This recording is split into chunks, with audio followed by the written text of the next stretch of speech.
Welcome, Sound Seekers. I just want to say right away, congratulations. You did the thing, you clicked on the link, and you didn't have to. And in an era where there's so much to see, so much to click on, so much to listen to, all readily available on the internet to everybody all the time, I am super thankful that you decided to take the time to discover new music with me. It is currently right around Thanksgiving, and I just wanted to express that gratitude to everybody who's listened to the show so far.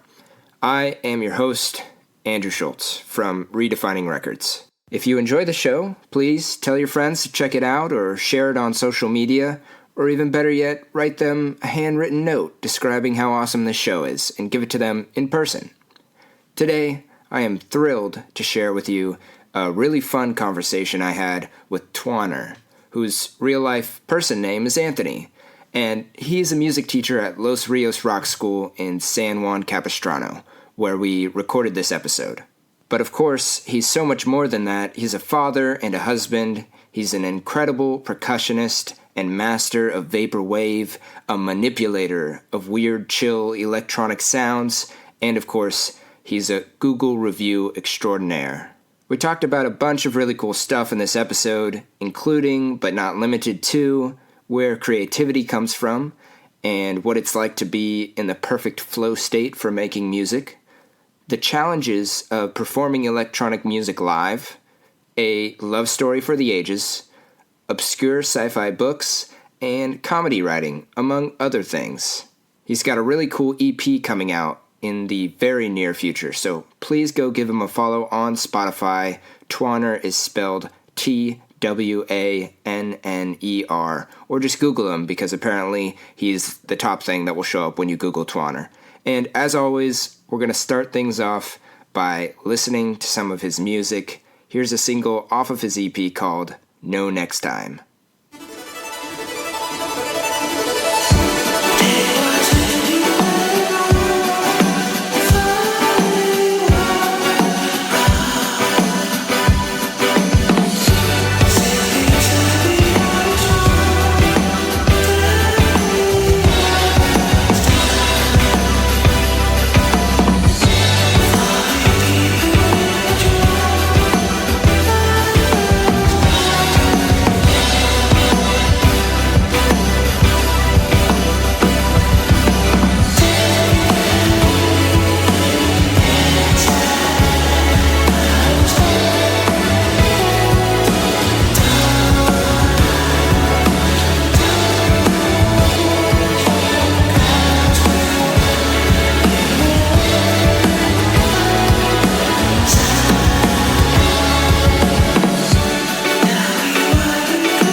welcome to the show. Cool. I want to start with a super deep personal question. All right. Do you have any pets? I have my wife's cat that is now, I guess, my cat. Definitely. Her name's Willow. And my son, who's 3, the cat's terrified of our toddler, so she does not make an appearance until the minute he falls asleep. So she's up all night, eats like 3 bowls of food, and then she's just gone the whole day because she's terrified. An actual scaredy cat. Yeah. That's cute, though. What kind of cat is it? It's a black cat. Oh, nice. She's about 7 or 8 now, something like that. Yeah. Yeah, she's cute though. She's still nice, but that's nice. Do you foresee yourself getting more pets in the future with the child and whatnot? Yeah, he's really into stuffed dogs right now. He loves animals. He loves watching like animals on TV and whatnot. And I think we'll get a puppy. I think. Gotta get a puppy. Yeah, when he's a bit older, be a little more responsible, like a more responsible little kid than a 3-year-old. But yeah. Nice. Well, we got that out of the way. It was very important. I was actually just like inspired by my last episode. We talked about Max was the last guest. We talked about his cat for a while, and I was like, that was fun way to start it. So I thought I'd ask again. Yeah, I heard a bit of that one. That's like the Haunts guy. We've been following each other for a little bit now, and nice. Yeah, he's a super interesting guy. Yeah. He's got really cool music. Had some cool stuff to say. Oh, yeah, it was a fun conversation. Okay, actually deep question, not sarcastically deep question. I'm curious what you think about creativity in terms of whether it being something you're born with or something that is learned. Mm-hmm. And I'll just leave it kind of open at the beginning. Yeah, I guess the learned part is more of like technicality, like being technically good, I guess, is more of the learned thing. Just for instance, like I teach drums. So I'm very good at teaching technique, teaching how to play with the metronome, teaching how to play along to songs, how to hit the drums a certain way. But when it comes to creativity, it's more kind of like just more experimentation from like within kind of thing. And it's a personality thing as well. Like some kids that I teach are very outspoken and they kind of just do their own thing on the drums, and I have to kind of tame them a little bit. Like, no, let's just get back to the fundamentals a little bit. I mean, like, and there's the kids I'm like, come on, let's just get you go like play a little bit more out. Yeah. Like we can figure this out. Just like do your thing on it. So yeah, I think it's definitely more. It's a combination. Mm-hmm. Because then you get those freaks who are like famous who are like, I've never got a single lesson in my life, I'm just good. Like, yeah, it's probably true, but that's like a super outlier kind of thing. Yeah. But for us, normies, normal people out in the world, I think it's good to have a bit of both. Yeah. I also think about the people who seem to think they have no creativity, and I don't know if you ever come across kids like that who, I don't know, maybe they don't want to be here. And their parents want them to be here. There's definitely been that before. It's just like music's not their thing. Yeah. Like I've had this kid who's super into sports, and he realized within like the first month or 2 of getting lessons. I also teach piano, and he's like, "Yeah, I hate music." Like, all right, let's talk to your mom. And then mom's like, "No, we're gonna stay. You're gonna do piano for another until you got it." And then like it was just torture for months, and. Man, he seemed like a creative enough kid. He seemed to, I don't know. Sometimes it's kind of hard to gauge the creativity of children. One thing that I kind of, not because I've been teaching for so long, just kind of watching my peers or friends or just adults with their music. It's always kind of fun to think back on how they must have been as kids. Yeah. With their creativity. And how when did they get like the moment where it's like, oh, that's what being creative is. Or, oh, I can do this now. I didn't think I can do this on an instrument. Yeah. So it's cool to kind of like, you can always, even as an adult, you can pick out like, okay, that guy, you can tell he's technically good, he loves music, but maybe he's not the most creative person in the world. Mm-hmm. But he's loving what he's doing.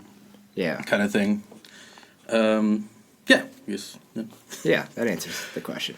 I think so. I felt like I was rambling. No, I'm purposely trying to get you to ramble, so never feel bad about rambling. Okay. That is the whole point of a podcast. Nice. Okay, cool. I'm really good at that. My thoughts are always tumbling around. So I'm curious if you took lessons as a kid. Yeah, I took lessons on I'm trained. I'm a trained percussionist, I guess, like a trained drum set player. So my first drum lessons was, I think, when I was 4. There was this argument between my mom and I where I thought I was 6 when I started drum lessons, and she's like, "No, it was 4." So I'm just saying it was 4 when I started drum lessons. But yeah, I mean, that sounds better. Yeah, just kind of like the whole story of like, a kid bringing out pots and pans, and this parent's like, "Oh, we gotta get him drum lessons." But I was self-taught piano because we had drums. And I was getting lessons with drums. I did not get piano lessons because we always had like a family piano in the house, and I was super interested in piano as well. Yeah. Except I don't think like it connected where I should have got double lessons. So throughout my whole drum set learning career as a child, I was also teaching myself piano. Yeah. In a way, and just like songwriting through there and creating music in that outlet, while being trained in rhythm and just playing in time, just typical drum set stuff. So I kind of got the best of both worlds growing up, of being self-taught in one thing and being learned in another. But yeah, I guess long story short, I did have lessons. Yeah. Did your parents play the piano as well? Were they musicians or? I mean, my mom was kind of like, she's one of those things where she took piano for a little bit, had her family piano at the house. Mm-hmm. She can play a few tunes here and there, but they're more, I guess, like patrons of like of music. They weren't really much like trying to learn it. They wanted to. Yeah. They like listening to it, going to shows, and like doing the whole thing. They love music, but just not really playing it, I guess. Yeah. That's cool. Yeah. So what kind of music did you grow up hearing like around the house? A lot of super heavy music, like a lot of hair metal, so like Motley Crue. Really? Nice. Yeah. My parents had me when they were relatively young. My mom had me when she was 25. So, and I was young in like the early 90s kind of thing. So I guess like a lot of Motley Crue, Metallica, Pantera, Van Halen, etc. All that stuff, like Poison, Whitesnake, hair metal. Yeah. That's cool. And do you plan on starting your son with lessons early, or like are you just teaching him yourself, or what kind of experience? I'm just thinking like based off your own experience as a child growing up with music, what are you trying to give to your son now? Well, I'm not going to force him into anything right now, but he loves music. He loves dancing. I think he's more of a dancer singer than like a percussionist piano player like his dad, but that's perfectly fine. Like, but we do have a little drum set for him, and he's got really good rhythm, really good like just an innate thing about music, and he's just really outgoing. So yeah, I'm not going to force him. Like, I'm not going to, okay, he needs to now learn the basics of how to hold a drumstick. Or all that stuff. It's like, just let him have fun with it. Just, enough to where I can tell him, like, okay, don't hit it like that or play like that. You're going to hurt yourself. Or don't dance like that. You might knock something over or hurt yourself. But yeah, he seems to be very artistically inclined, I guess. That's cool. Yeah. That's exciting. Yeah, it's very exciting. As an artistic person yourself. Yeah. I'm curious, as like a music teacher, about like what kind of lessons you've learned from the kids as like a teacher. From like, have you learned something about music that you would not have otherwise learned? Like from my students, kind of thing. Yeah, like from your students, or from like the process of teaching, perhaps. I guess it just people are generally like the same. A lot of kids are the same.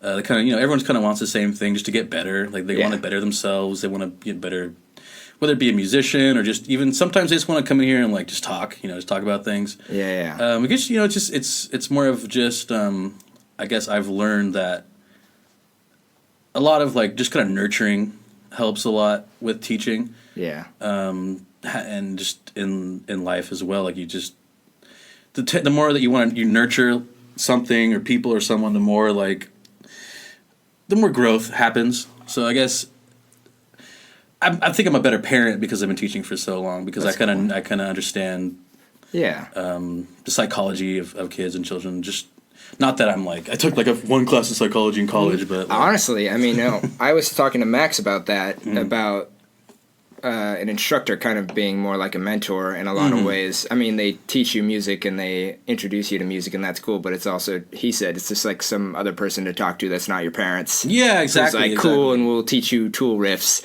And stuff like that. Yeah. So that's a cool experience, and that's probably, I like how you've taken that into your own life. Yeah, because we definitely, like, it's all about learning some cool licks and cool riffs and cool drum beats. And but, yeah, it's just kind of just like we're trained to be mentors here, actually, more so than teachers. So, yeah, it's just fun. Yeah. We're talking about Los Rios Rock School also, by the way. For if you didn't listen to the Carney episode where we kind of introduced the school, we're also here today in the same place. And this is kind of like a pretty progressive music school. At least like more inclined to teach the kids what they want to learn. Yeah. It's like cool. All their set lists are curated by them. Yeah. The teachers aren't picking the songs they play live. Like we played a Steve Lacy song. Nice. Last concert, Dark Red. Nice. Yeah. So that was fun. So, anything these kids kind of want to play, if it's doable, we'll try to do it here. Yeah. We're trying to get like more of an electronic kind of thing. It's just difficult. Like we have some kids that want to do like Chainsmokers or certain 21 Pilots songs or even like Imagine Dragons. But then we'd have to like, I've done this already here, and I think other teachers can follow suit a little bit. It's just prepare backing tracks for the shows. Because if they do want to play those songs, they really want to play those songs, and we say no to it. It's just kind of like, we can figure something out. Yeah. So I think there's going to be a more of a trend of more like figuring out more keyboard parts or backing tracks or even just drum trigger stuff. Yeah. Yeah. You could probably help with that quite a bit, right? Yeah. So let's talk about Twanner a little bit. Nice. Am I saying that right? Twanner. Yeah, it's weird. I'm just gonna leave now. Take off the headphones. I thought about asking you. I'm like, no, it's definitely Twanner. It's either or, honestly. I don't really. I started the thinking it'd be Twanner because it was my nickname. It's like some friends would give me, or it's a play on my name, Anthony, like Antoine, then Twanner. It's just cheesy. Just been molded over time. Yeah. Just degraded into exactly the most silly word possible. Mm-hmm. That's cool. Well, tell me about it. Tell me about what you're doing. I started this project in 2013 after college. I was just playing in a bunch of bands, and I was honestly kind of getting sick of just kind of being the drum set player, or keyboard player. I loved it. I still do it. It's just I felt like I wanted to kind of like bring something else to the table when it comes to like releasing my own music kind of thing. So it kind of came from that, and then what really kind of happened was I was in this band for like 5 years. It got super toxic. I finally quit, and then I kind of just like locked myself up in my room for 2 weeks, just working on recording myself and like figuring out how to do it.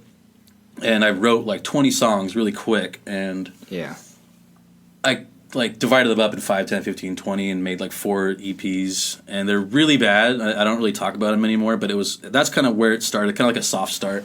Yeah. I was like, all right, I'll just put these out, whatever. I'm not going to try to do anything with it. I played one silly little show with it. And then like 2 years later, I was like, I want to play this stuff live. So I got some of my friends, had them learn the songs. We played a bunch in like 2015, and then I decided like I need to like step my game up a little bit. These songs are a little bit too, I don't know. I think I have more to offer again. And at the time it was mostly instrumental, and I wanted to kind of dig into like singing and more recording, because it essentially was just 100% electronic instruments, and then a band would be behind it, which is kind of like what I do now. But I want to implement the live instruments within the recording. So 2016.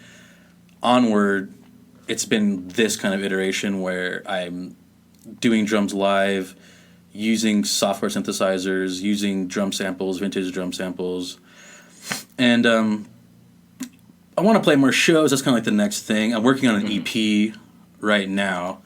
Nice. So that's basically like the quick little summary of I guess the history of the project. Yeah. What does setting up a live show look like for you? What is that process? Do you need multiple more people to help you out? Like, how do you get that done? Yeah, so it started at first. I would be playing synthesizer. Like I borrowed my friend's Moog, and I'd have a guitar player, bass player, drums, and then the backing track. And then basically would just kind of like hope and pray that wherever we play, there'll be a good PA for the backing tracks because it's kind of the backbone of a lot. And it worked out really well. Like, it was interesting. People dug it. And, like, even if some of the shows were a little wonky, they appreciated the fact that it was something new and trying something different. You know, in, like, a nice way of saying, oh, you know, keep going. Try maybe, you know, get something. And then, you know, I started playing shows in, like, the iterations now where it's just I have Hayden playing guitar. Nice. And then we have Ryan playing drums. I play bass and sing along with the backing tracks. It's just the backing track thing is like if I had enough money to pay like people who play keyboards, people who can do like drum machine stuff, that can fill in all the gaps, but like I can't. So the backing tracks are at every show, and maybe one day I'll try to do something where like okay, let's just like do like a stripped down set. Maybe like, you know, down the line when people kind of already know me as like a backing track kind of an artist thing, but so I don't need much. I have like sometimes I bring like a sub mix to go into the PA, unless it's because sometimes I get these old heads that are like the sound engineers. Like, I don't know what to do with this MacBook. What do you want to do with the DI with the Mac? Like, okay, like so sometimes I have like a sub mixer. It's like okay, here, like this is like this, you know what this is. There like plug that. There we go. Yeah, it works. That's for the backing tracks. So just make sure everything is good in the monitors. Like the drummer can hear the backing tracks. I have headphones for the drummer. Thank God our last set there was no monitor for the drums. I guess it broke, and that would have been really bad. So we had headphones for him. And then like, you know, I tell the, you know, sound guy to drown me out, reverb, blah blah blah, all that bullshit because, you know, I don't know. It's just the sound, I guess.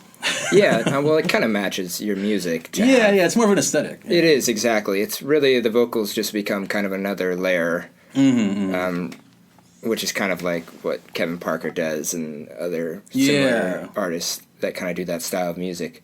But I was curious what your setup was, because it's not, as you said, with even the students at Los Rios, it's not easy to play electronic heavy music live. Exactly.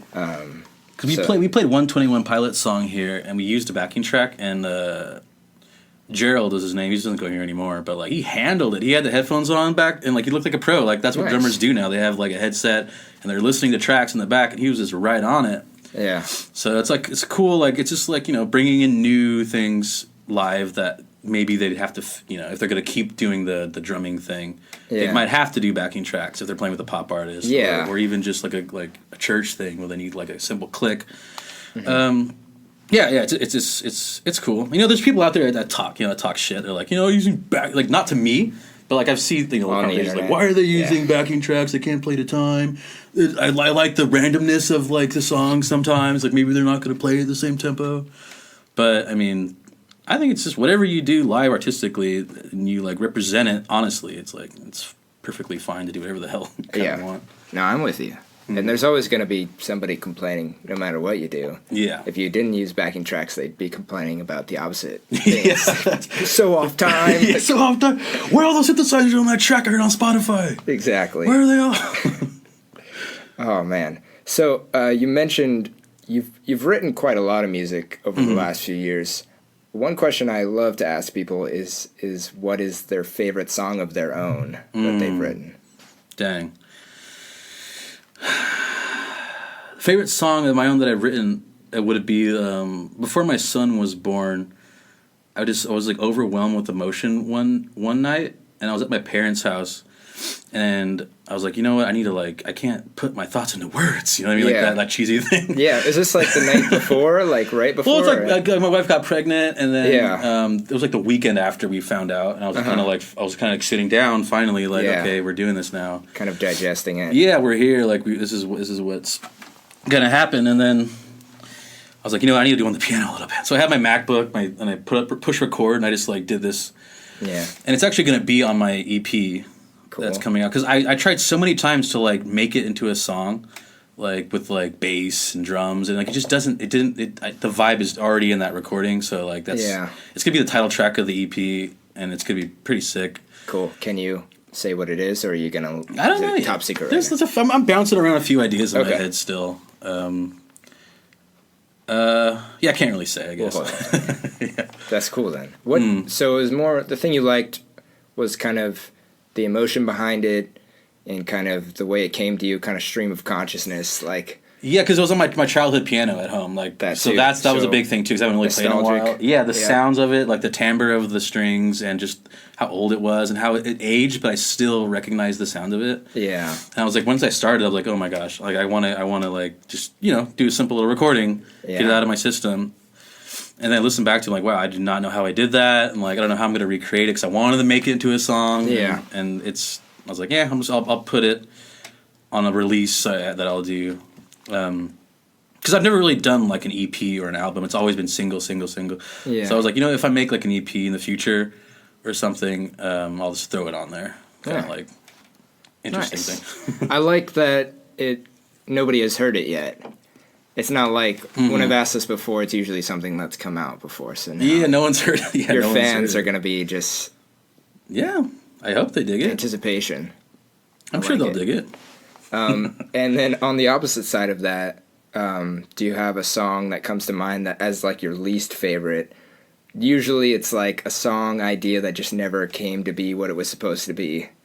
Yeah, well, that happens all the time. Yeah. I have so many. Or the most frustrating to record. Yeah. I mean, there was a point in time where like I was more trying to be like an EDM artist, in like maybe 2014 or something like that. And there's some cringy, really bad kind of like future-based sounding stuff. In my opinion, like I've shared with a few people, and they're like, "Dude, it's not that bad." I'm like, "Okay," but I mean, I guess that would be the stuff I really don't like, because I want it to be automatically like fire shit. Like I want it to be like pop-in future bass, kind of dubstep stuff, and it just sounded not as good. It was kind of like the time I was kind of trying to find my way and what I like to record the most. Yeah. So I don't even know the name of it, but it was something that I listened to recently. Actually, I'm like, wow, I can just go not hearing this song ever again the rest of my life. Just put that one away for a while, leave it in the closet. Yeah. That's funny. So when you're, I'm curious, when you're writing a song, you mentioned piano with that song, is there a pattern usually of like what comes first? Is it a beat? I mean, you're obviously a percussionist. Mm-hmm. Does it often start with a beat? Yeah, because I'm more formally trained as a percussionist or drums, I usually just have it in my head already, and I want to maybe put something else down. Like if I have a metronome going, I kind of already can hear what I want. I gotta want to waste my time really making a beat, because by the time I do that, it's gonna already sound different than what I had in my head. So I try to do chords first. Yeah. Maybe chords. Try to find a few synths that I like. If anything, maybe like a snare drum on the back beats that has like a nice cushion sound to it. That's like, okay, I know that's the snare going to be on the back beats. I don't know the kick pattern yet, but I want to get chords down. So I mean, the songs that kind of like write, because I do write a lot and like try to complete a lot. The songs that write themselves tend to be just like the ones that I get in a crazy flow state, and I'm just like, whoa! Like every decision I'm making is like the decision I want to do. Nice. So when I get to that level, it's mostly just finding chords throughout the entire song, like the verse, the chorus, the transition between, like a bridge or just a weird ending. And I already have melodies in my head. I'm like, I already know, like those are like the best ones. Yeah. So I guess it would just be like synths, maybe like the bass line, nailing a drum part that I like. And then just getting all of it kind of recorded first before I start mixing it. Yeah. Kind of thing. And then, I mean, sometimes I do start with, like, if I'm just kind of like, if I get writer's block, I try to just shape a crazy drum beat, like just a sick drum beat. Yeah. Just to kind of, like, get my head going. But more often than not, when I do that, I just, like, I can't write anything to it because I just can't think of what to... Yeah. It's too late. Like, I can send that drum part off to someone else to do something, but, yeah. Yeah. So this crazy flow state you kind of describe when you write the best, do you have kind of a process for getting to that state of mind? Or does it happen in certain situations, certain days of the week, certain mindsets, certain moods? It just kind of happens because, like, I released, like, the first single to this EP that I'm doing. Mm-hmm. So I'm trying to write, like, 5-6 songs at the same time. So I wrote 5 songs. I've been tossing, like, okay, I don't like the 5th one I did. The 3rd one I'll do better. And all of a sudden, I was like, I'm going to do a new song for the EP. And I just wrote it, like, in a night. I don't know. Nice. Maybe it came from frustration. It came from like just being stressed out that I can't make these songs work. Yeah. And I just started a new one. Maybe it was that, and maybe also just like happenstance that I kind of just stumbled upon chords that worked, kind of thing. Yeah. And just when I really know the flow state that I'm in like works is like I barely tweak anything. Like it just happens. Like I know certain presets I like to kind of do. I know like basic levels of things. I know the sounds I want. Yeah, it doesn't happen as often as I'd like, but of course not. It would just, I guess it comes for that song, that the last song I released. It came from just maybe like a frustration and just, you know, doing something different. Like I've never worked on 5 songs at the same time before, so maybe I had something subconsciously in my head for that one. But then like, you know, this one-off songs that were kind of getting like a flow state thing is, again, it's like you know, like I guess kind of like in like the Greek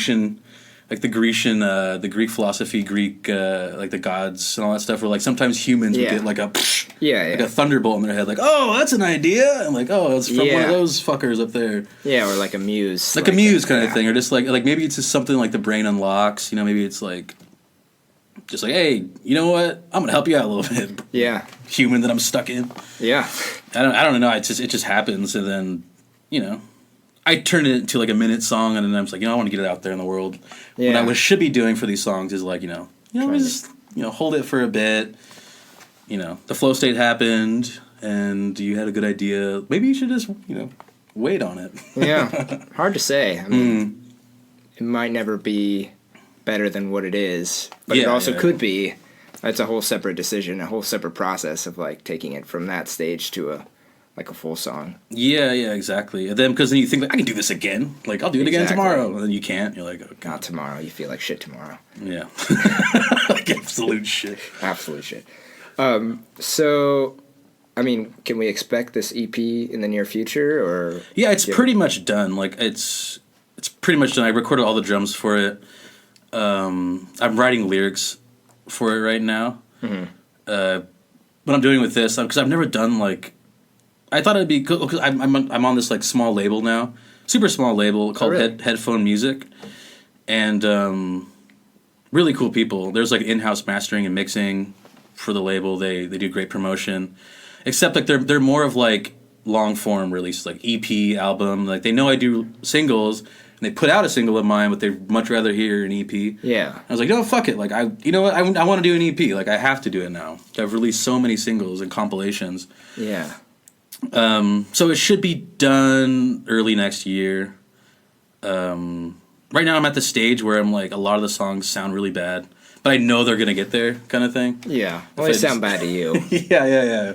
They sound bad to me right now, but if I show it to anyone else, they'll probably be like, oh, cool. Like, it's a sketch.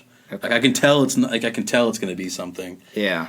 Like my wife's my biggest critic. You know, she hates everything. She's like, "Yeah, it doesn't sound that good." I'm like, "Yeah, thank you for your input." I mean, I'm sure that's really helpful in a lot of ways, though. Oh yeah, of course. Pushes you to the next level. Yeah, she's a musician as well. She's going to sing more with my stuff, but she already has this. We have a song together where she sings on.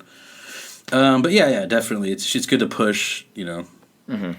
Push me to get better, and she doesn't sugarcoat anything. Yeah, which is good advice for any musician. Like if you're just releasing music to people that you want to enjoy it, like you should be like releasing it. Find like places where people just obliterate it, like roast forums or just like production roast forums or artist roast places. There's a lot of them out there. Oh, just go on Reddit. Put your song up there, like on certain ones, and they'll be brutally honest, but they'll also be very, very concise with like they would get banned if they weren't nice about it. Yeah. But I've got some great feedback, and just from strangers that you kind of like forcing them. Yeah. For internet points to like critique your mix or what you're doing. Mm-hmm. I wish more artists did that. Just to get like brutally honest, constructive feedback. Yeah. And stuff. You mean that because like too many artists put out mediocre stuff, or? Not really mediocre stuff, but maybe there's something that they didn't realize they're doing wrong, or maybe there's something that maybe a more professional person can like give them in the right direction, kind of thing. Like, I mean, obviously I know I'm pitchy when I try to sing, so people are like, oh, you're a little pitchy, but, like, you can do this to help you not be as pitchy. Like, oh, perfect. Like, thank you for that. Like, I know I can't, like, sing in tune most of the time, but you're giving me a way to get better. Or even just like, hey, your kick drum sucks, dude. Like, do this. Like, the sound, or just like, we can't hear the snare drum. Do this. I just wish, like, other artists would do that so they'd be like, they would get better, I think. If, use the internet to that advantage rather than trying to promote themselves, like, all the time and kind of thing. Definitely. There is a lot of... I mean, that's how social media has been so much. Something I'm learning over time is to, like, care less about just pushing your own shit and just try to, like, have a conversation and try to help somebody out with their stuff. And that's really when it works the best. Yeah, because not everyone's an asshole on the internet as much as you think. But there's some really helpful people out there if you just got to find the right places. Because, if, like, a friend of yours, like, oh, listen to this, be brutally honest, dude, tell me exactly what I should do different, and, like, you're like, oh, God, I don't know if I should do that. I still want to be friends. Yeah, I still want to be friends, but you should do it to a stranger. Yeah, it's easier, It's easier, and no one has to know about it. Like, no one has... Unless it's really good and that person, like, maybe shows it off or something. Or it's a way of promotion, too. Like, I get a lot of followers and views from just people that listen to it to critique it. Yeah. Kind of thing. And, well, that's the thing that I find that I was kind of just trying to say is, like, if you stop just trying to purely promote yourself and just, like, participate in a conversation to, like, help each other, then the promotion kind of comes naturally. Yeah, because... To an extent. Yeah, you realize that there are a lot of fucking people who make music out there. Oh, so many. A lot. And that can honestly be your entire fan base, is just other musicians. Like, I think my fan base is seriously just all musicians. Yeah. And that's a good thing. Like, we all hype each other up, we pump each other up. Yeah. Like, on Instagram, like, oh, big announcement, guys, tomorrow. Like, oh, shit, no way. Nice. Dude, that's sick, big announcement, I can't wait. You know what I mean? It's like that funny little shit. But it's fun. Yeah. It's like a fun game that we're all playing, and we love our music, and we just love hyping everyone up. But the love train can only go for so long until, like, you want to, take what you're doing a little more seriously. But your fan base could just be musicians, and you can just have a great, tight music life. Yeah. That's cool. Yeah. You mentioned your wife being a musician as well. I'm just curious, is that something that brought you guys together, or? Yeah, I mean, like, we met because I was at a bar, and she's in a band. She was in a band called the 87s, or kind of like a garage punk, garage rock band. And she had this, like, beautiful guitar, and she looked absolutely stunning. And, like, it was one of those things where I was at the bar, I'm like, oh God, like, I gotta say something. And, like, I'm gonna fuck this up. But you know what? Why not? And then, like, we became friends, and I got her to kind of, like, play in my band. Like, those, like, the shitty thing guys are like, hey, want to play in my band? Like, want to play guitar in my band? Want to sing a little bit in my band? But you know what they're trying to do. No, I know. But I wasn't trying to do that with her. I tried to do it with her. I was like, I really wanted her to play with my music, and I also just happened to want it, to talk a little more. I get you. Yeah, we were friends for a long time. I guess you could say I was, like, in the friend zone for a bit, and I was like, you know what? I just texted her one day. I'm like, I have feelings for you. Like, I don't know if, like, the friend thing can work. And she's like, oh, you do? Like, oh, you want to be more than friends? And then, like, basically, like, we ghosted each other for 2 days. And I was, like, trying to, like, convince myself, like, all right, you know what, whatever. One day, whatever. I'm still alive. Yeah. And then she texted me out of the blue, like, she's like, do you need something? Like, do you want... Because I was broke as hell during that time. So I was, like, she's buying me food all the time. And I felt like an asshole. And the first text back was, like, do you need, like, food or something? Like, are you eating? I'm like, God, okay, I'm going to change my ways. Yes, I'm hungry, but I'm not going to beg for food anymore. Nice. And then, like, just kind of, like... Yeah. Because she had feelings for me, too, kind of thing. And then it just kind of spiraled from there. And now we have a child. Nice. I'm ready for the movie. Yeah, that's a good. That's half the screenplay right there. Hell yeah, I know enough actors that can play me. That's cool. It's a fun story. I like it. Thank you. So okay, I'm always trying to find new music. So one of the questions I almost always ask is just, what are you listening to right now? Like, what are you binging on? Cool. I've been binging on a lot of just kind of strange, like, modern jazz, modern fusion kind of jazz. So there's this musician called Lewis Cole, who's really amazing, multi-talented, multi-instrumentalist.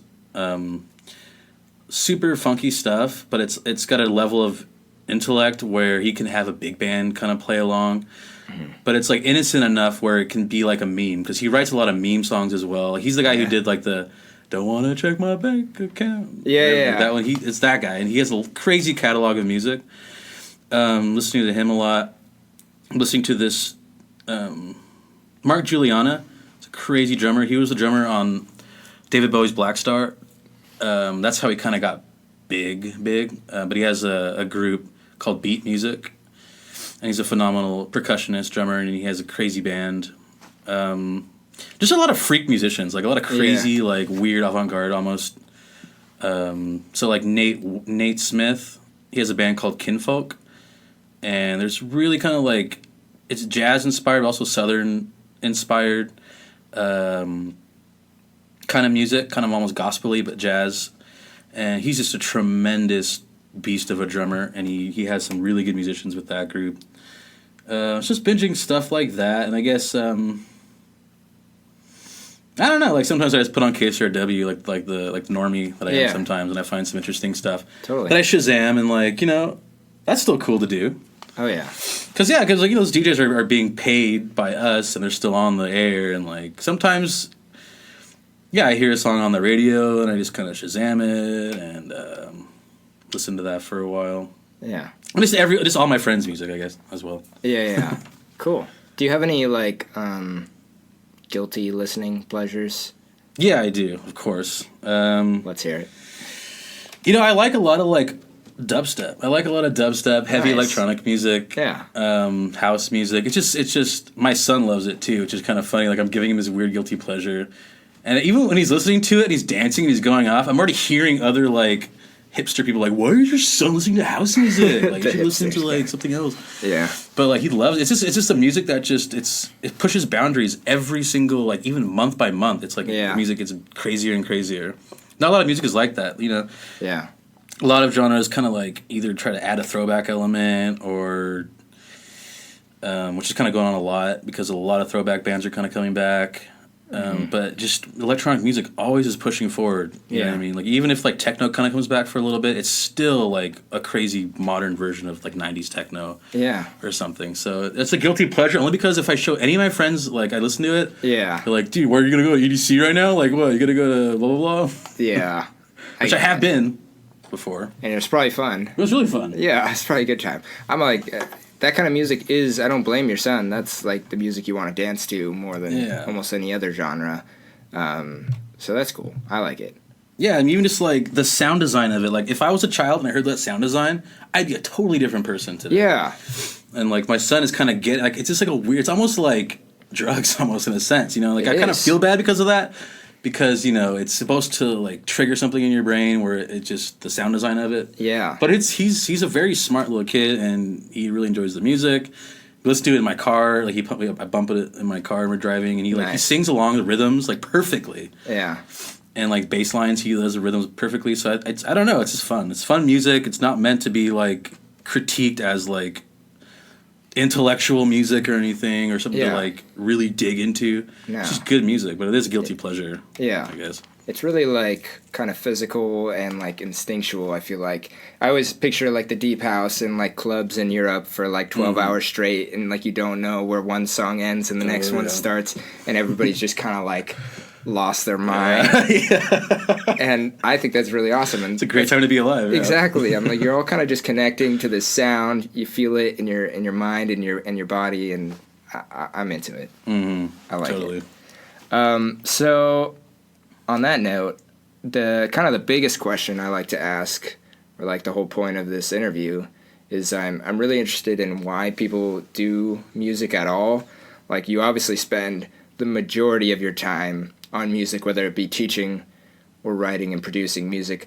I'm mainly interested as somebody who produces music and, releases music. Why do you do it? What is the point?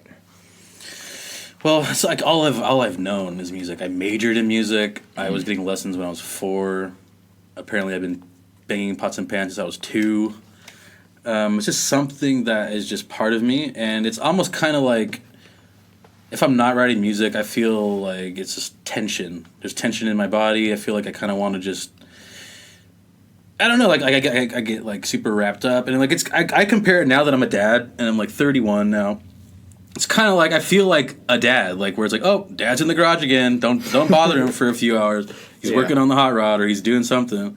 Like for my dad, it was working out. Like he'd work out 2 hours. Don't bother him. Yeah. So it's kind of like a release. Like a bunch of dads, have the release, and my release is kind of like, oh, don't talk to dad. He's writing some weird shit in his room. It sounds weird.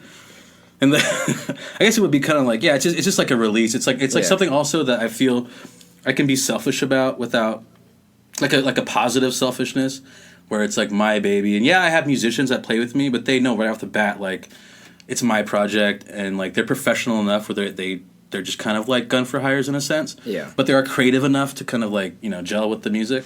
Mm-hmm. But it's just kind of like I can be selfish with it. It's kind of like a self-indulgence almost, where it's like, you know what, I want to like see what I can do, if I can one up myself. Yeah. Or even if you hear something on the radio or hear something like on Spotify, like I want to do something like that. Like, come on, like let's just give it a shot. Yeah. Kind of thing. It's just, for me, I guess it would just be like a release more than anything. And just I still remember, it's very visceral to this day. I remember the first time I wrote like a little riff on a piano. I don't remember how old I was. I was like 5 or 4, but I remember exactly what it felt like to like write a song. Like, whoa, like this note goes there. Yeah. These notes are sounding good with it. And once like that happened, I was hooked. I was just like, I want to keep experimenting and writing music. I don't really have the thing about being famous or big or anything, because I've been not only have I been a musician, but I've been like a professional musician. Like I've been a cruise ship musician. I've toured with bands. I've been to Europe as a keyboard player for hire. I've been to Canada, Mexico. I've toured all around for months.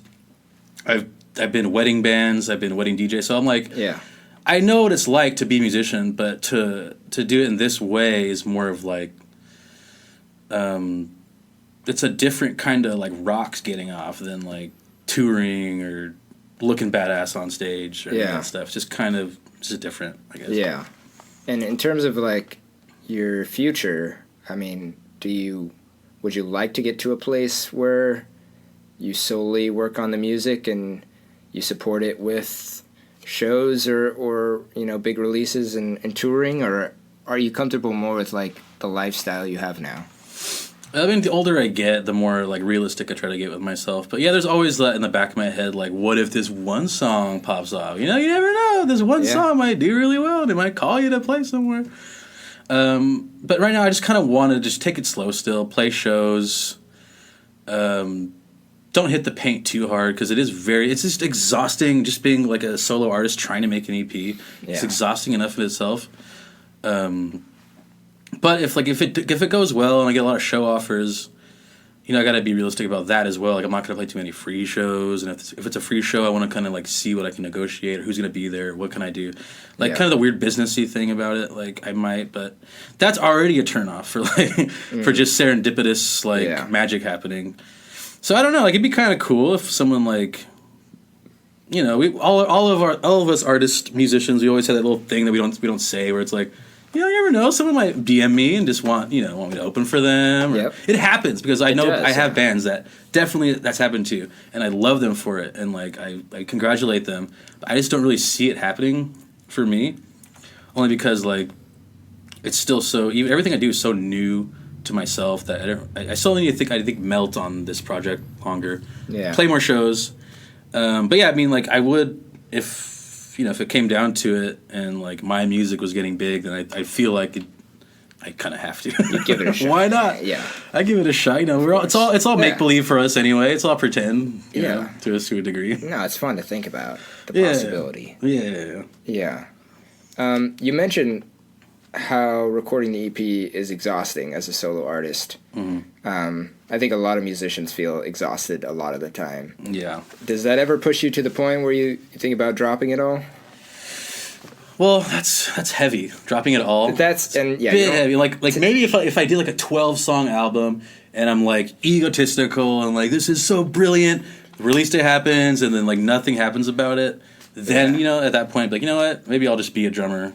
I've said to myself, actually, like, if what I do doesn't really happen, I'll just be maybe more of like a drum set kind of person online. Yeah. Because the content does better, the best. Like when I'm just doing drums for my Instagram, it is like you should all artists should look at their stats and who's liking what the most, why. Yeah.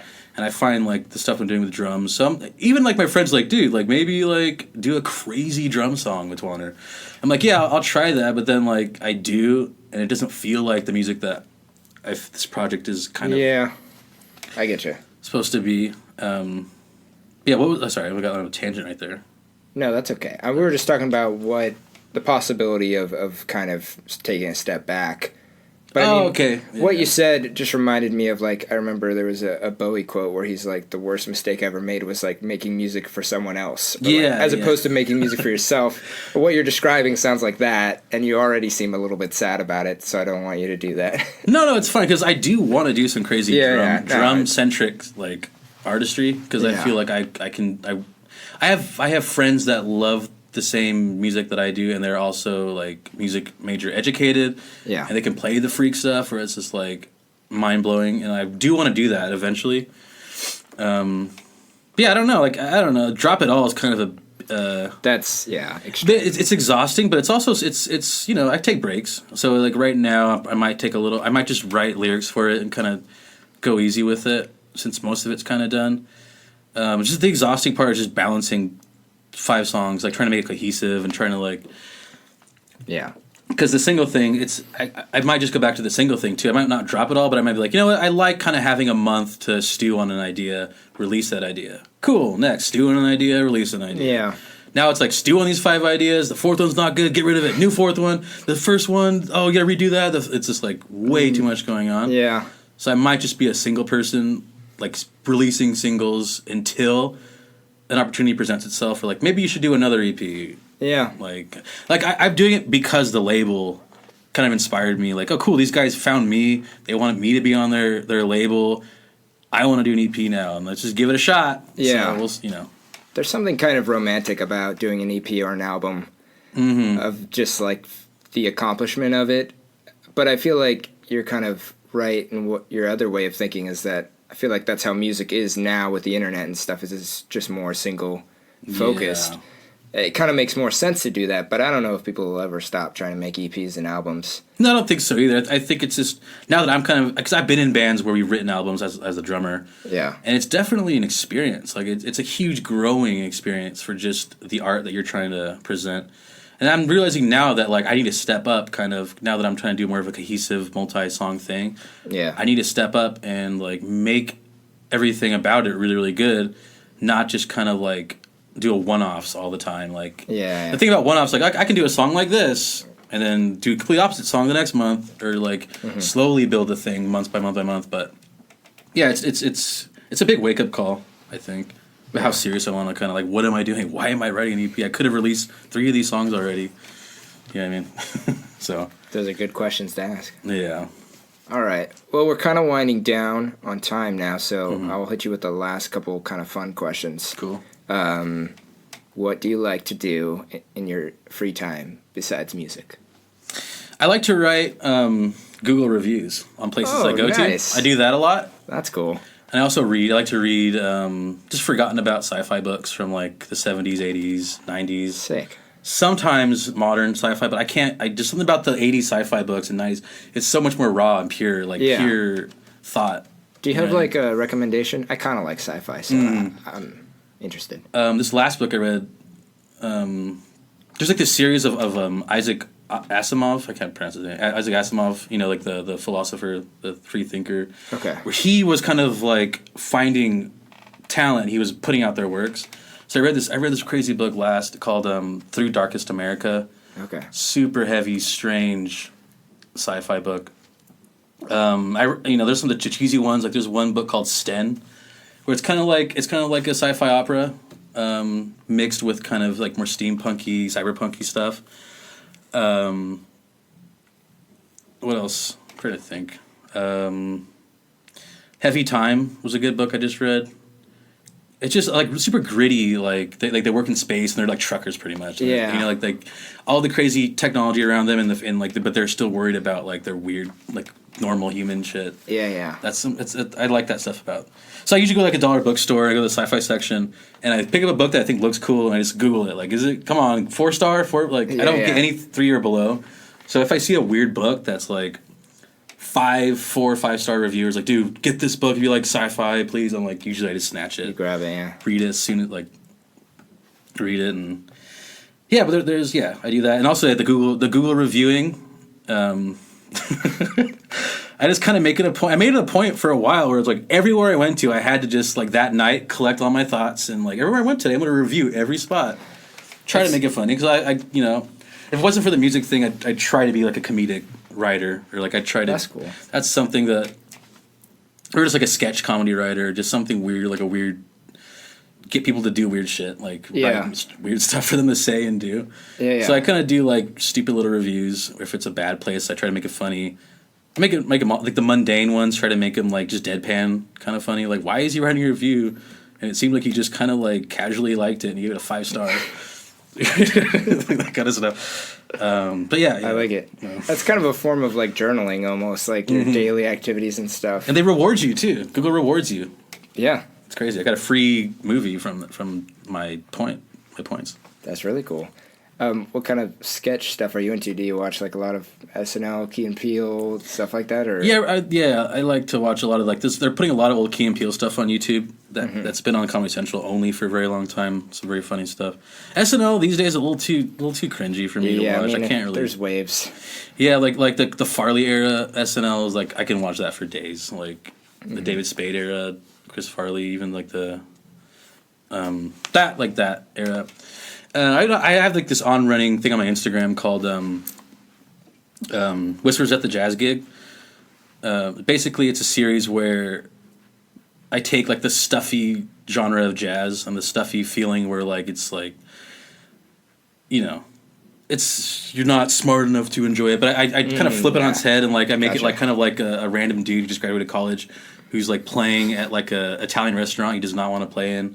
It's like little things like that, and like it's going on his head, like what's he thinking about, and like the plates are getting louder and louder, and talking gets louder and louder. He's just like staring off, kind of thing. And then also, just stupid things like that. Me and my old roommate used to like write. We take our friends, our acquaintances, and just write scripts about them, just to like laugh, imagining them doing like saying the scripts we're writing. This is like stupid stuff like that, man. That's awesome. I like it. Okay, where can people find you, follow you on the internet, social media? Yeah, so it's Twanner, Twanner. You can go on Google and just do that, and you'll find me. It's kind of like, it's cool because it's like, you type in Madonna, you'll see a bunch of Madonna. You type in Twanner, you see a bunch of Twanner. It's like, it's a weird goal. You're on the same level. Isn't that strange? You're basically Madonna. As far as the computer knows. No, that's very cool. But yeah, and like I mean, it's a weird enough one-word name where like you do that on Google. But anyway, you do Twanner _ on Instagram. I'm almost 100% mostly active on there. Facebook not so much, but yeah, Twanner _ on Instagram, and then just Twanner on all the. Now that like every artist can be on every platform, you can find me on every platform. Yeah. Thank you, DistroKid. Yeah. I want the $30 one next, but we'll see. But yeah, you can find me on that. Yeah. Nice. Okay. Will you do me the honor of giving me another person I could interview in a future episode? Yeah, definitely. Shout out. I actually heard in one of your earlier ones that someone should interview you. Yeah. So I think someone should interview you first off. I'm going to just build up the anticipation. The lights just went out in this room. That's beautiful. Hold on, hold that thought. We'll hold it. There we go. No, they're back. Or they're motion sensed. Lights went out. Like someone's like, get the fuck out of here. Like God's like, no, he's not going to be interviewed next. No, I guess like I have so many friends who are musicians, and like I don't know who's going to listen to this that are my friends. But the first to come to mind is Montero y Murillo. I'm butchering their name because I don't speak Spanish. That sounded good. Yeah. They're a best friend duo who I met like a couple years ago. They're super sweet dudes, like super humble, And like I'm thinking of people that would be cool to talk to, like not just a good musician because like, they could be like shitbag, but I gotta think about that. Yeah, don't send me to any shitbags. But these two guys have the funniest stories about like growing up together, and their music's super rad, very down to earth musicians and music. They just put out like an album recently too, so that could be cool. Them and maybe one more would be this band Bundy. They're a Long Beach band. Really cool dudes. The main guy's super cool, and they're like the hardest working musicians that I think I've ever come across in real life. They had a podcast for a bit, interviewing people. It's kind of like how I met them. It'd be cool to flip the script on them too, kind of interview them. They'd probably be into it. Yeah. Yeah, he's in it to win it. Like the lead singer, like he's just pouring so much of his heart and his mind and body into this project, and he'd be kind of cool to get in for this as well. Yeah, I guess those two. Perfect. All right. Well, that's pretty much it. Keep making cool shit. Thank you. And I like to end with a high five. Let's do it. All right. There it is. There it is.